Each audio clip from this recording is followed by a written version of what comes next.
아빠, 우리 집인데 왜 연금으로 써요?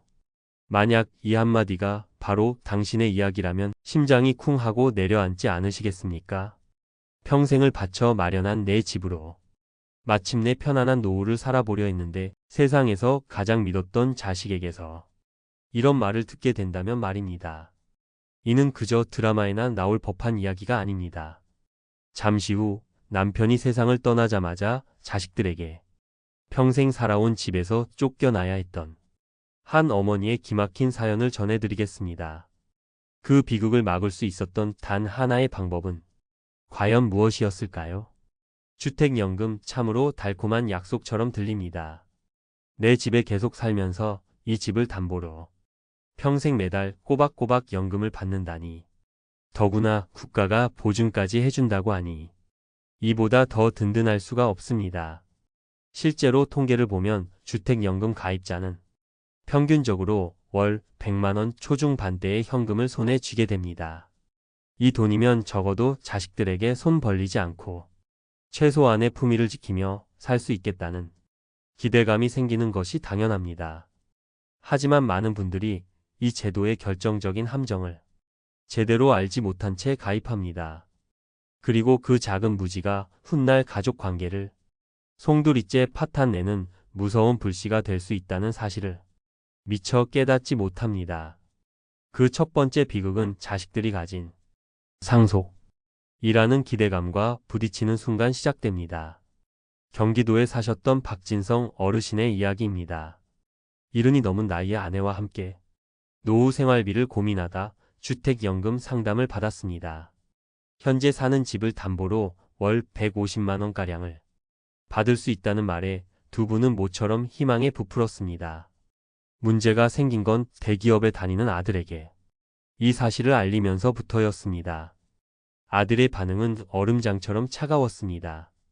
아버지, 그 집은 아버지가 돌아가시면 당연히 저희가 상속받아야 할 집인데 왜 그걸 마음대로 연금으로 쓰려고 하세요? 아들은 노골적으로 불쾌감을 드러내며 가입을 결사 반대하고 나섰습니다. 실제로 한 언론 보도에 따르면 자녀 중 단 한 명이라도 그 집은 내 상속 재산이라며 반대할 경우 주택연금 신청 자체가 무산되는 경우가 비일비재하다고 합니다. 결국 박진성 어르신은 자식 이기는 부모 없다는 씁쓸한 현실 앞에서 주택연금 신청 서류를 조용히 서랍 속에 다시 넣어야만 했습니다. 하지만 더 끔찍한 비극은 가입자가 세상을 떠난 후에 벌어집니다. 3억 원짜리 집에 살며 월 45만 원이 주택연금을 받으시던 윤정희 할머니의 이야기입니다. 평생의 동반자였던 남편이 갑자기 세상을 떠나자 할머니는 하늘이 무너지는 것 같았습니다. 하지만 슬픔에 잠겨 있을 시간도 잠시 장례를 치르자마자 자녀들이 찾아와 믿을 수 없는 말을 던졌습니다. 어머니, 이제 아버지도 안 계시니 이 집을 처분해서 각자 상속 지분만큼 정리하는 게 좋겠습니다. 현행법상 남편 명의로 된 집은 아내뿐만 아니라 자녀들까지 공동 상속인이 됩니다. 남은 배우자인 윤정희 할머니가 연금을 계속 이어받으려면 모든 자녀가 나는 상속을 받지 않고 어머니에게 모든 소유권을 넘기겠다는 동의를 해줘야만 합니다. 하지만 자녀들은 그 동의를 거부한 것입니다. 결국 할머니는 평생 살아온 정든 집과 매달 받던 연금을 모두 포기하고 쫓겨나듯 집을 나와야 했습니다. 도대체 왜 이런 일이 벌어지는 걸까요? 바로 과거 대부분의 사람들이 가입했던 주택연금이 저당권 방식이기 때문입니다. 저당권 방식이란 집의 소유권은 여전히 부모님 앞으로 그대로 둔 채 금융기관의 담보, 즉 저당만 잡히는 형태입니다. 그렇기 때문에 집주인인 부모님이 돌아가시는 순간 그 집은 민법상 완벽한 상속 재산이 되어버립니다. 바로 이때 자녀 중 단 한 명이라도 자신의 법적 상속 권리를 주장하며 연금 승계를 반대하면 주택금융공사는 그동안 지급했던 연금과 이자를 회수하기 위해 집을 경매에 넘길 수밖에 없게 됩니다. 이것이 바로 합법적으로 홀로 남은 부모를 길거리에 나앉게 만드는 제도의 무서운 허점이었던 것입니다. 한 방송에 소개된 사례는 우리의 가슴을 더욱 답답하게 만듭니다. 10년 넘게 연락 한 번 없던 아들이 아버지가 돌아가셨다는 소식을 듣고 장례식장에 나타났습니다. 그리고 장례가 끝나자마자 홀로 남은 어머니에게 법대로 합시다. 집 팔아서 제 몫대 상속분을 주십시오. 라고 요구한 겁니다. 살아생전 사업 자금을 대달라며 집을 팔라고 조르다 거절당하자 부모와 연을 끊었던 아들이었습니다. 하지만 법적으로는 그 아들 역시 상속인이기에 홀로 남은 어머니는 아무런 대응도 하지 못한 채 평생 살아온 집에서 쫓겨날 위기에 처하고 말았습니다. 이처럼 주택연금은 자녀의 도덕성에 나의 노후를 맡겨야 하는 어쩌면 가장 위험한 도박이 될 수도 있었던 것입니다. 자, 지금까지 우리는 선의로 시작한 주택연금이 어떻게 비극으로 끝날 수 있는지 그 가슴 아픈 사례들을 살펴봤습니다. 하지만 여기서 좌절하고 영상을 끄시면 안 됩니다. 지금부터가 이 모든 비극을 막을 수 있는 진짜 중요한 이야기이기 때문입니다. 여러분이라면 이런 자녀들의 요구에 어떻게 대응하셨을 것 같나요?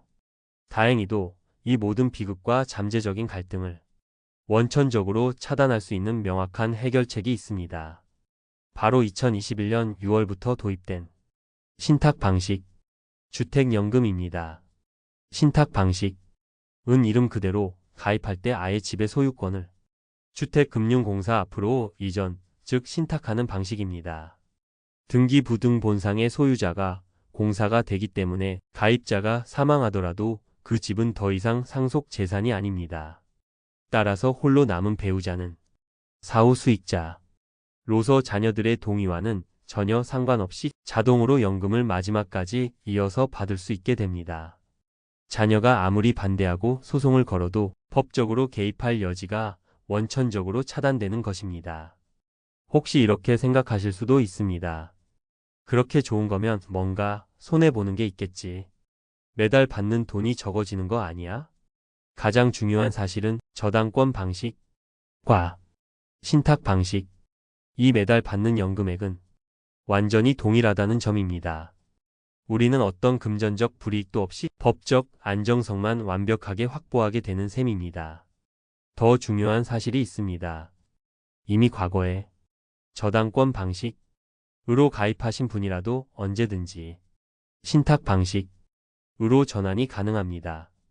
만약 이 영상을 보시는 분 중에 기존 방식으로 가입하셨다면 당장 주택금융공사에 연락해 전환 신청을 하시는 것이 현명합니다. 이것은 단순히 서류 하나를 바꾸는 문제가 아닙니다. 내 배우자의 남은 인생을 지키고 자녀와의 잠재적인 재산 분쟁을 미리 막는 가장 확실한 안전장치입니다. 물론 신탁 방식, 이 법적인 분쟁을 막아준다고 해서 가족 간의 감정적인 골까지 완벽하게 막아주지는 못할 수도 있습니다. 그래서 주택연금 가입 전 자녀들과의 충분한 대화는 여전히 중요합니다. 다만 이때 대화의 방식이 달라져야 합니다. 내가 주택연금을 받을까 하는데 너희 생각은 어떠니? 라며 허락을 구하는 태도가 아닙니다. 우리의 노후는 우리가 스스로 책임지겠다. 너희에게 짐이 되지 않기 위해 이런 준비를 하기로 결정했다. 는 점을 명확하고 당당하게 설명해야 합니다. 그리고 한 가지 오해를 반드시 풀어줘야 합니다. 주택연금을 받다가 부부가 모두 세상을 떠났을 때 집을 처분한 가격이 그동안 받은 연금 총액보다 많이 남으면 그 차액은 당연히 자녀들에게 상속된다는 사실을 정확히 알려주어야 합니다. 오늘 영상의 시작을 열었던 그 질문을 다시 떠올려 봅니다. 아빠, 우리 집인데 왜 연금으로 써요? 이 말은 섭섭함을 넘어 비수처럼 가슴에 꽂히는 말입니다. 하지만 그 말을 듣고 상처받을지 아니면 그래, 우리 집이니 우리가 마지막까지 책임지고 잘 쓰고 갈게. 너희에게 짐이 되지 않으려고 라고 당당하게 말할 수 있을지는 바로 오늘의 준비에 달려 있습니다. 주택연금은 분명 훌륭한 제도입니다. 하지만 저당권 방식의 함정과 신탁 방식이라는 완벽한 해결책을 아는 사람과 모르는 사람의 노후는 완전히 달라질 것입니다. 지금 바로 나의 주택연금 가입 방식을 확인하고 필요하다면 배우자와 그리고 자녀들과 함께 우리의 노후 계획에 대해 진솔하게 이야기해 보십시오. 내 노후의 주도권을 되찾고 우리 가족의 평화를 지키는 가장 확실한 첫걸음이 될 것입니다. 오늘 이야기가 여러분의 노후 준비에 작은 등불이 되었다면 구독과 좋아요로 응원해 주시면 감사하겠습니다. 비슷한 고민을 하고 계시거나 여러분만의 지혜가 있다면 댓글로 소중한 의견을 남겨주세요. 여러분의 평안하고 존엄한 노후를 진심으로 응원합니다.